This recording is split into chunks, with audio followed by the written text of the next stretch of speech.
तो जैसे पिछले लेक्चर में मैंने आपको बताया कि जैसे केमिस्ट्री में हम लोग इंडोथर्मिक और एक्सोथर्मिक रिएक्शंस जो होती हैं उनमें हम लोग डेल्टा एच का वैल्यू निकालते हैं। उसी तरह से यहाँ पर भी यानी न्यूक्लियर रिएक्शंस में भी एक वैल्यू होते हैं वो हम लोग कैलकुलेट करेंगे जिसको हम बोलेंगे क्यू वैल्यू।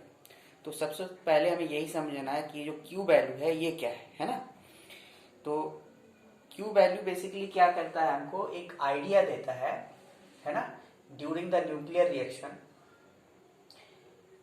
ठीक है, kinetic energy of product and reactants, उसको हम क्यू वैल्यू बोलेंगे। मतलब the Q value gives an idea about energy released during the nuclear reaction.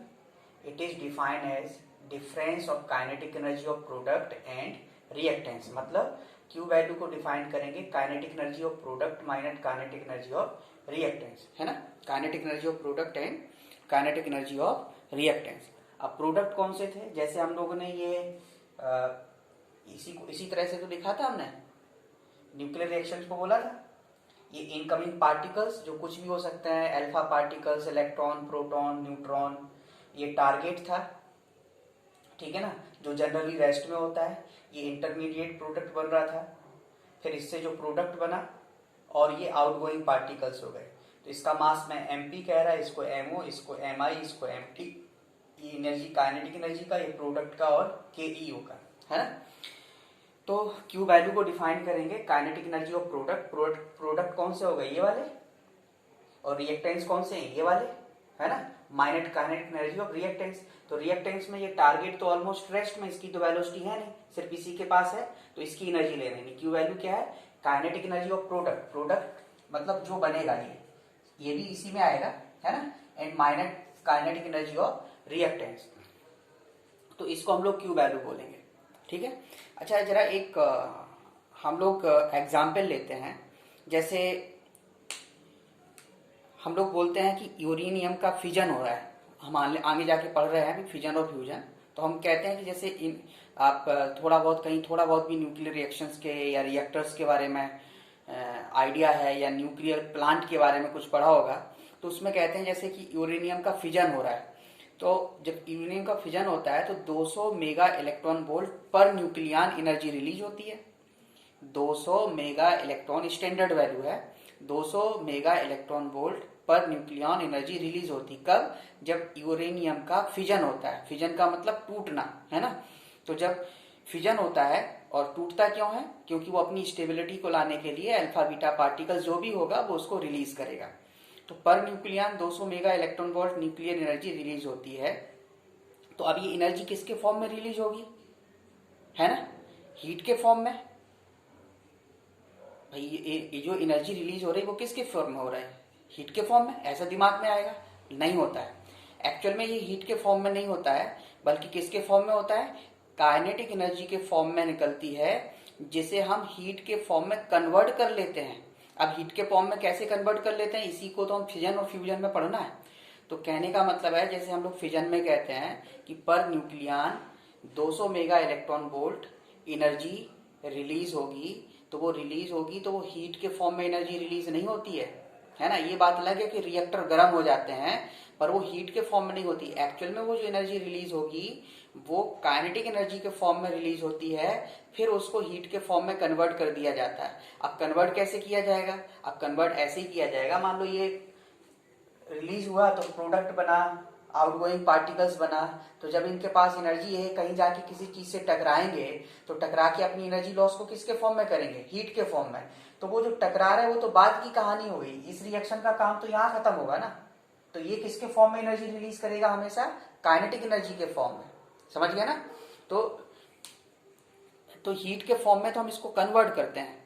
अब आप ऐसे सोचें कि जो न्यूक्लियर रिएक्शन है ना, देखिए उसमें मैंने यही आपको बताया कि काइनेटिक एनर्जी के फॉर्म में एनर्जी निकलती है, यही तो बताया हमने। यहाँ पे देखो काइनेटिक एनर्जी, ये इनकमिंग पार्टिकल्स थे, ये टारगेट था, तो ये काइनेटिक एनर्जी के फॉर्म में एनर्जी निकल रही है, हीट के फॉर्म में नहीं निकल रही है ना।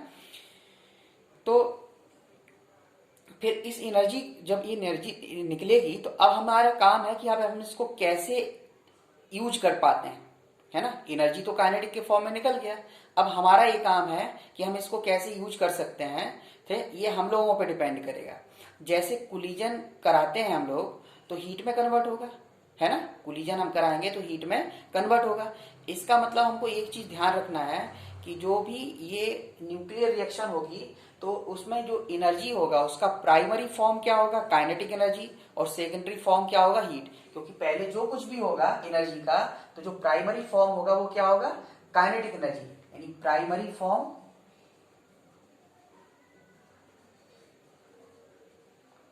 काइनेटिक एनर्जी, और सेकेंडरी फॉर्म क्या होगा, सेकेंडरी फॉर्म होगा हीट। ये ध्यान रखना, है ना। तो प्राइमरी फॉर्म जो भी एनर्जी होगी वो काइनेटिक, अब वो कहीं हम कोलिजन करा लें तो वो सेकेंडरी फॉर्म क्या होगा, वो हीट होगा। अब हम इसी को जो हमने न्यूक्लियर रिएक्शन जैसे स्टार्टिंग में तुमको बताया था उसी न्यूक्लियर रिएक्शन को हमने यहाँ पे लिख लिया, और लिखने के बाद अब इसका हम लोग एनर्जी कंजर्वेशन अप्लाई करें, है ना। तो जैसे आप यहाँ देखें हमने क्या बताया था आपको, पिछले लेक्चर में बताया था, जो लास्ट लेक्चर था उसमें हमने आपको ये बताया था कि जब हम कंजर्वेशन ऑफ टोटल एनर्जी लिखेंगे, 5वां पॉइंट बताया हुआ था कि कंजर्वेशन ऑफ, मतलब हमने बताया था कौन कौन से कंजर्वेशन लगाते हैं, conservation of charge, conservation of nucleons, conservation of linear momentum, conservation of angular momentum, conservation of total energy. ये सारी चीजें हम अप्लाई करेंगे। तो कंजर्वेशन ऑफ टोटल एनर्जी बोला था मैंने, कंजर्वेशन ऑफ काइनेटिक एनर्जी नहीं बोला था। तो कंजर्वेशन ऑफ टोटल एनर्जी में था क्या, mass energy plus kinetic energy. Mass energy क्या था, mc² बताया था, और प्लस काइनेटिक एनर्जी ½ mv²। तो उस हिसाब से हम इसकी बात करें तो इसमें जब हमने एनर्जी कंजर्वेशन लगाया तो मास एनर्जी क्या हुआ, mi प्लस mtc², साथ में प्लस काइनेटिक एनर्जी इसका तो है नहीं, होता तो इसका भी लिखते हैं। अब उस तरफ आ जाइए, दोनों तरफ कंजर्व रहना है। तो अब यहाँ देखो mp(c² प्लस mo(c²) तो एक साथ लिख लिया, और काइनेटिक एनर्जी इसका प्रोडक्ट का और काइनेटिक एनर्जी आउटगोइंग पार्टिकल्स का, इतना लिख दिया। अब हमने काइनेटिक एनर्जी वाले टर्म एक साथ लिए, मतलब इसको वहां लेके चले गए तो KEP plus KEO minus KI, और इसको यहाँ ले आए तो हमने इस तरह लिख दिया, है ना। तो अब देखो ये क्या हुआ, काइनेटिक एनर्जी और प्रोडक्ट हो गया, यही तो बना था बाद में। प्रोडक्ट का मतलब खाली ये नहीं लेना, प्रोडक्ट का मतलब ये रिएक्टेंट्स दोनों हुए, और रिएक्टेंट्स के बाद जो बना तो उस जो बना उसमें प्रोडक्ट, एक प्रोडक्ट जिसको हमने नाम वाइज प्रोडक्ट बोला है वो दूसरा ये, तो बना तो दोनों ही है ना। तो ये हो गया काइनेटिक एनर्जी ऑफ प्रोडक्ट और minus kinetic energy of reactants. अब kinetic energy of product minus kinetic energy of reactants को ही हम लोग क्या बोलते हैं, क्यू वैल्यू। तो इसकी जगह हमने लिख दिया यहाँ क्यू वैल्यू। अब यहाँ देखो इसको जब हम लोग वहां ले गए तो इसको यहाँ तो mi प्लस mt, तो mi प्लस ये रिएक्टेंट्स हुए ना, ये रिएक्टेंट्स हुए और ये प्रोडक्ट हुआ, तो ये मास ऑफ रिएक्टेंट्स हो गया mass of product into c²। तो मतलब क्यू वैल्यू बेसिकली क्या हो गया, टोटल क्यू वैल्यू बराबर m रिएक्टेंट्स इन दोनों के मास माइनस m प्रोडक्ट c²।